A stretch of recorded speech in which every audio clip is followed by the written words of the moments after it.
किसी इलाके में एक अमीर औरत रहती थी। वो हामिला थी। सर्दियों की रात अचानक उसे दर्द-ए-ज़े हुआ और कुछ देर के बाद उसके घर बेटी की विलादत हुई। उस औरत ने अपने खादिम को बुलाया और बुलाकर कहा, आज सर्दी बहुत ज्यादा है, तुम कहीं बाहर से जाकर थोड़ी सी आग ले आओ।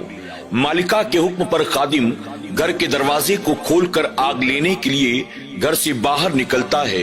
अभी वो चंद कदम आगे बढ़ा था कि उस इलाके के एक बुजुर्ग से खादिम की मुलाकात हो जाती है। बुजुर्ग ने खादिम से मुखातिब होकर कहा, लड़की हुई है या लड़का हुआ है? बुजुर्ग के इस सवाल को सुनकर खादिम हैरान रह जाता है कि हमारे घर बच्चे की विलादत हुई है, आखिर इन्हें कैसे पता? खादिम ने कोई सवाल ना करते हुए जवाब दिया, लड़की पैदा हुई है। इस पर बुजुर्ग कहने लगे, वो लड़की बड़ी होकर तवाइफ बनेगी, वो लड़की 100 मर्दों के साथ जिना करेगी और वो लड़की इस घर के खादिम से निकाह करेगी और वो लड़की एक मकड़ी की वजह से मौत के घाट उतार दी जाएगी। अल्लाह अकबर। बुजुर्ग की जबान से ये बातें सुनने के बाद खादिम की हैरत की इंतहा न रही। बुजुर्ग के बारे में ये बात बहुत मशहूर थी कि ये जो भी कहते हैं वो हो जाया करता है। खादिम ने उनसे कोई सवाल न किया और बुजुर्ग भी अपनी बात मुकम्मल करके आगे बढ़ गए। अब खादिम ये सोचने लगा, इस घर का खादिम तो मैं ही हूँ। अगर ये लड़की बड़ी होकर तवाइफ बनेगी, 100 मर्दों के साथ जिना करेगी और उसके बाद इसका निकाह मेरे साथ होगा।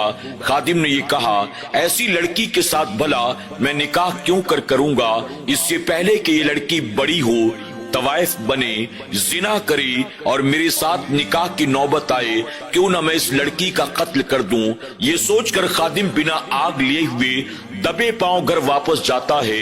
वो चुपचाप एक छुरी उठाता है और उस कमरे की तरफ बढ़ जाता है जिस कमरे के अंदर वो नौमौलूद बच्ची मौजूद थी। जब वो उस कमरे के अंदर दाखिल हुआ तो उसने देखा वो औरत बच्ची को दूध पिला रही थी। अब खादिम दरवाजे के पीछे छुप कर खड़ा हो गया और उस वक्त का इंतजार करने लगा कि जब माँ बच्ची को अकेले कमरे में छोड़कर कहीं दाएं बाएं होगी तो मैं फौरन मौका देखकर बच्ची का कत्ल कर दूंगा। कुछ देर के बाद उसे मौका हाथ लग गया। माँ बच्ची को बिस्तर पर लिटाकर कमरे से बाहर निकल जाती है। खादिम ने फौरन आगे बढ़कर उस बच्ची के पेट के अंदर छुरा घोंप दिया और दबे पांव चुपचाप घर से बाहर निकलता है और रातों रात शहर को छोड़कर एक दूसरे शहर की तरफ चला गया। कुछ देर के बाद जब उस बच्ची की माँ कमरे में वापस आई तो उसने देखा बच्ची पूरी तरह से खून में लथपथ थी और वो तड़प रही थी। माँ ने देखा कि बच्ची जिंदगी और मौत के दरमियान जंग लड़ रही है। माँ ने जब अपनी बेटी को इस हाल में देखा, वो तड़प उठती है। उसने फौरन अपनी बेटी के जख्म पर कपड़ा बांधा, उसके बहते हुए खून को रोकने की कोशिश की। इसके बाद उसने बच्ची का इलाज शुरू किया। यहाँ तक कि चंद माह के बाद बच्ची फिर पूरी तरह से सेहतमंद हो चुकी थी। अब माँ के जेरे निगरानी बच्ची परवान चढ़ती रही। माँ उसकी परवरिश करती रही। वक्त के साथ साथ वो पली बड़ी, यहाँ तक कि वो जवान हो गई। जब वो बच्ची जवान हुई तो पूरे शहर में उस जैसा खूबसूरत कोई नहीं था। लेकिन वक्त के साथ साथ उनके हालात भी खराब होते चले गए। उनका माल भी धीरे धीरे खत्म होता चला गया। अब वो गरीबी की तरफ बढ़ते चले जा रहे थे। 22 साल का अरसा गुजरा। अब वो लड़की जवान हो चुकी थी। वो बहुत ही ज्यादा हसीन और जमील थी। आखिरकार माँ ने अपनी मजबूरियों के तहत अपनी बेटी को तवाइफ बना दिया ताकि इसके जरिए 4 पैसे कमाए जा सके और गुजारा किया जा सके। एक तरफ बच्ची तवाइफ बनती है, रोजाना मुख्तलिफ मर्दों के साथ जिना करती है। दूसरी तरफ वो खादिम जो बच्ची को कत्ल करके दूसरे शहर में भाग गया था, वहां जाने के बाद उसने अपना छोटा मोटा कारोबार शुरू किया। अल्लाह तबारक व तआला ने उसे बरकत अता की। वो तरक्की करता रहा, कामयाब होता रहा। यहाँ तक कि चंद सालों के बाद वो शहर का सबसे जाना माना और मशहूर कारोबारी बन गया। 22 साल का अरसा गुजर जाने के बाद एक दिन उस खादिम के जहन में ख्याल पैदा हुआ, मैंने बच्ची को कत्ल कर दिया और यहाँ भाग आया। अब 22 साल हो चुके हैं। अब उस शहर में मुझे जानने पहचानने वाला भला कौन होगा? उसने अपनी सारी जमा पूंजी को उठाया और उठाने के बाद दोबारा अपने शहर में वापस आने का उसने इरादा कर लिया। अपने शहर में कुछ अरसे के बाद वो वापस वापस आता है, एक नया मकान तामीर करवाता है और उसके बाद नौकर चाकर रखता है, अपना कारोबार शुरू करता है। धीरे धीरे इस शहर में भी वो तरक्की करता रहा, कामयाब होता रहा, आगे बढ़ता चला गया। अब उसने सोचा मेरे पास किसी चीज की कमी नहीं है, मेरे पास मालो दौलत भी है, महल नुमा मकान भी है, मेरा अपना कारोबार भी है, अब मुझे निकाह कर लेना चाहिए। उसने अपनी एक बूढ़ी खादिमा को बुलाया और बुलाकर कहने लगा, मैं चाहता हूं कि अब मैं निकाह कर लूं। तुम्हारी नजर में अगर इस शहर की कोई खूबसूरत लड़की हो तो मुझे बताओ, मैं जो कीमत देनी पड़े देने के लिए तैयार हूं, लेकिन मैं चाहता हूं कि मेरी बीवी शहर भर में सबसे ज्यादा खूबसूरत होनी चाहिए। उस खादिमा ने कहा कि ठीक है, आपके हुक्म के मुताबिक मैं आपके लिए ऐसी ही बीवी तलाश करूंगी। अब खादिमा पूरे शहर भर में सबसे ज्यादा खूबसूरत लड़की को तलाश करना शुरू करती है। तलाश करते करते करते करते आखिरकार उसकी तलाश जाकर उसी तवाइफ पर खत्म होती है। उसके पास जाकर कहती है, तू रोजाना मुख्तलिफ तरह के मर्दों से मिलती जुलती है, उनके साथ बदकारी करती है और उनसे पैसे लिया करती है, ऐसी जिंदगी भला किस काम की है? अगर तू निकाह करना चाहे तो मेरे पास एक बहुत बेहतरीन रिश्ता है, इस शहर के सबसे नामी कारोबारी का, जिसका मकान भी महल नुमा है, जिसके पास मालो दौलत की कोई कमी नहीं है। अगर तू इस पाप की दुनिया को छोड़कर उससे निकाह करने के लिए तैयार हो तो बता, मैं तेरा रिश्ता उसके पास लेकर जाऊंगी। अगर तूने उससे निकाह कर लिया, वो तुझे अपने महल में रानी बनाकर रखेगा।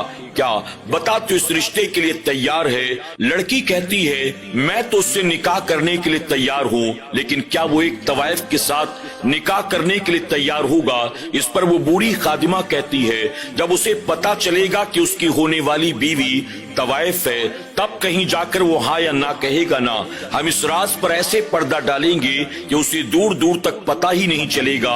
वो तुम्हारे हुस्न को देखेगा, तुम्हारी खूबसूरती को देखेगा, तुम्हारे जलवों को देखेगा तो तुम्हारा दीवाना हो जाएगा। और फिर निकाह के बाद अगर उसे पता चल भी जाए तो भी कोई फर्क नहीं पड़ता। लड़की ने कहा, ठीक है, मैं इस पाप की दुनिया को छोड़कर उससे निकाह करने के लिए तैयार हूँ। जा, तू जाकर उससे बात कर।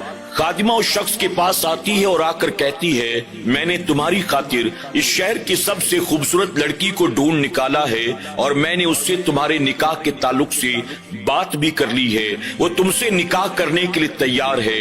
बताओ, क्या तुम उससे निकाह करने के लिए तैयार हो? आखिरकार उस शख्स ने हामी भर दी, यहाँ तक कि दोनों का निकाह कर दिया जाता है। शादी की पहली रात जब वो शख्स अपने कमरे में दाखिल होता है, अपनी बीवी के चेहरे से घूंघट को हटाता है, पहली नजर ही में अपनी बीवी को देखकर वो उसका दीवाना हो जाता है। उसके हुस्न को देखकर, उसके जलवों को देखकर वो उसमें खो जाता है और अपनी बीवी से मोहब्बत से कहता है, मैंने पहली बार तुम्हें देखा, मैं तो तुम्हारा दीवाना हो गया, मैं तो तुम्हें दिल दे बैठा। इस तरह से दोनों मियाँ बीवी में अब गुफ्तगू शुरू हो जाती है। कुछ देर के बाद बीवी कहती है, मैंने सुना आप इस शहर के नहीं हैं, आप फला शहर के रहने वाले हैं। आखिर इस शहर में आपका आना कैसे हुआ? आपने मुझसे निकाह का इरादा कैसे किया? अब वो शख्स सारी बातें तरतीबवार बताना शुरू कर देता है। वो कहता है, नहीं, मैं उस शहर का रहने वाला नहीं हूँ, दरअसल मैं इसी शहर का रहने वाला हूँ। मैं इस शहर में फला मकाम पर एक औरत के यहाँ खादिम की नौकरी किया करता था। एक रात सर्दी बहुत ज्यादा थी और उसी रात उसके घर बेटी की विलादत हुई। बेटी की विलादत पर उस औरत ने मुझसे कहा, जाओ जाकर कहीं से थोड़ी सी आग ले आओ। जब मैं आग लेने के लिए घर से बाहर निकला तो एक बुजुर्ग से मुलाकात हुई। बुजुर्ग ने मुझसे कहा, तुम्हारे इस घर में लड़का पैदा हुआ है कि लड़की पैदा हुई? मैंने बताया, एक लड़की की विलादत हुई है। इस पर बुजुर्ग ने मुझे ये बताया, ये लड़की बड़ी होकर तवाइफ बनेगी, ये लड़की 100 मर्दों के साथ जिना करेगी और इस घर के खादिम के साथ उस लड़की का निकाह होगा और आखिर में एक मकड़ी के जरिए वो लड़की मौत के घाट उतार दी जाएगी। जब मुझे इसके बारे में पता चला तो उस लड़की के शर से उसकी माँ को और अपने आप को बचाने के लिए मैंने उसी रात 9 मौलूद लड़की का कत्ल कर दिया और कत्ल करने के बाद मैं शहर को छोड़कर उस शहर में भाग गया और वहां जाकर मैंने अपना छोटा موٹا کاروبار شروع کیا اور اللہ تبارک و تعالیٰ نے مجھے بہت کامیابی عطا کی، اللہ نے مجھے بہت ترقی عطا کی، اور آخر کار 22 سال کے عرصے کے بعد میں پلٹ کر واپس اپنے شہر میں آ گیا ہوں۔ تو میں اس شہر میں نیا نہیں ہوں، میں اسی شہر کا رہنے والا ہوں۔ لڑکی نے اپنے شوہر کی تمام باتوں کو سنا اور سننے کے بعد حیرت سے کہتی ہے، واقعی اللہ والے نے جو کچھ بتایا تھا بالکل سچ بتایا تھا۔ اب شوہر نے اپنی بیوی کی زبان سے یہ بات سنی، اسے بڑا تعجب ہوا۔ شوہر کہتا ہے، تمہیں کیسے معلوم کہ انہوں نے سب کچھ سچ سچ بتایا تھا؟ اس پر لڑکی نے اپنے پیٹ پر سے کپڑے کو ہٹایا، چھورے کا زخم دکھایا اور کہا، دیکھو یہ وہی زخم ہے جو تم نے مجھے دیا تھا، تم نے مجھے قتل کرنے کی کوشش کی لیکن اللہ تبارک و تعالیٰ نے میری حفاظت کی۔ اللہ اکبر۔ شوہر کہتا ہے، کیا واقعی تم وہی لڑکی ہو؟ لڑکی کہتی ہے، ہاں میں وہی ہوں۔ شوہر کہتا ہے، کیا تم طوائف بن چکی ہو؟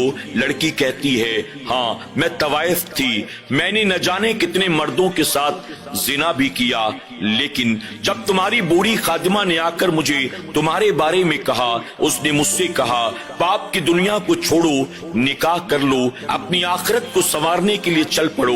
اس پر میں نے سچے دل سے رب کی بارگاہ میں توبہ کر لی، اور توبہ کرنے کے بعد میں تم سے نکاح کرنے کے لیے تیار ہو گئی۔ اب تمہاری مرضی، جو کچھ بھی تھا میں نے تمہیں بتا دیا، اب تم نکاح میں رکھنا چاہو نہ رکھنا چاہو یہ تم پر ہے۔ اس پر شوہر کہتا ہے، اگر واقعی یہ تمام باتیں سچی ہیں اور تم نے توبہ بھی کر لی ہے، میں تمہیں اپنے ساتھ رکھوں گا، لیکن میں تم سے یہ بھی پوچھنا چاہتا ہوں، جو کچھ بھی اللہ والے نے بتایا تھا تمام باتیں تو صحیح ثابت ہو گئی، لیکن انہوں نے کہا ایک مکڑی تمہاری موت کا سبب بنے گی، آخر اس کی کیا وجہ ہے؟ اس پر لڑکی کہتی ہے، مجھے اس کے بارے میں کچھ بھی نہیں معلوم، یہ تو آنے والے وقتوں میں دیکھا جائے گا کہ مجھے موت کس حال میں آتی ہے۔ آخر کار اس کے شوہر نے ایک مکان تیار کروایا اور اس مکان کی چار دیواری پر پہرا بٹھا دیا۔ اس کا صرف ایک دروازہ تھا، آنے جانے کا کوئی راستہ نہیں، یہاں تک کہ پورے گھر میں کوئی سوراخ بھی نہ تھا۔ اپنی بیوی کو اس شخص نے اس طرح سے بچانے کی کوشش کی کہ کوئی کیڑا مکوڑا، کوئی پرندہ بھی اس کے کمرے میں پر تک نہ مار سکے۔ اس کے دروازے پر پہرا بٹھا دیا گیا، وہ اپنے گھر میں اطمینان کے ساتھ بحفاظت رہتی تھی۔ ایک مرتبہ کہیں سے ایک مکڑی رینگتی ہوئی آئی اور اس کے گھر کے دروازے سے اندر داخل ہونا چاہتی تھی۔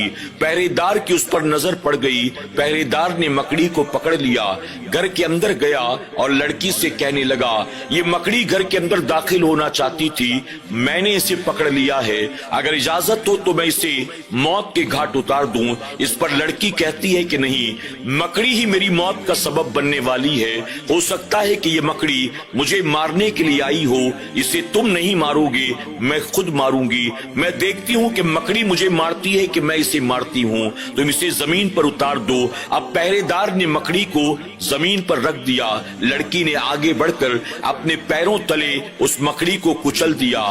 اللہ اکبر۔ اس لڑکی نے اپنے پاؤں کے تلے کچل کر اس مکڑی کو مار تو ڈالا، لیکن اسے اس بات کا احساس بھی نہ ہوا، پتہ نہیں کب اور کیسے اس مکڑی کا تھوڑا سا زہر اڑ کر اس لڑکی کے پاؤں کے انگوٹھے کے ناخن کے کونے میں لگ جاتا ہے، اور دھیرے دھیرے وہ زہر اس کے پورے بدن میں پھیلنے لگتا ہے۔ وہ دن بدن بیمار اور کمزور ہوتی چلی جاتی ہے۔ اس کے شوہر نے اپنی بیوی کی جان بچانے کے لیے لاکھوں روپے خرچ کر دیے، لیکن اس کے باوجود اپنی بیوی کی جان نہ بچا سکا، اور بزرگ کی کہی چوتھی بات بھی سچ ثابت ہوئی، اور وہ لڑکی ایک مکڑی کی وجہ سے موت کے گھاٹ اتر گئی۔ اللہ تبارک تعالی ہم سب کو اپنا حفظ و امان عطا فرمائے۔ اللہ رب العزت ہر مسلمان کی جان و مال و عزت و آبرو کی حفاظت فرمائے، ہر طرح کے فتن اور فساد سے اللہ ہم سب کو محفوظ فرمائے، آمین یا رب العالمین۔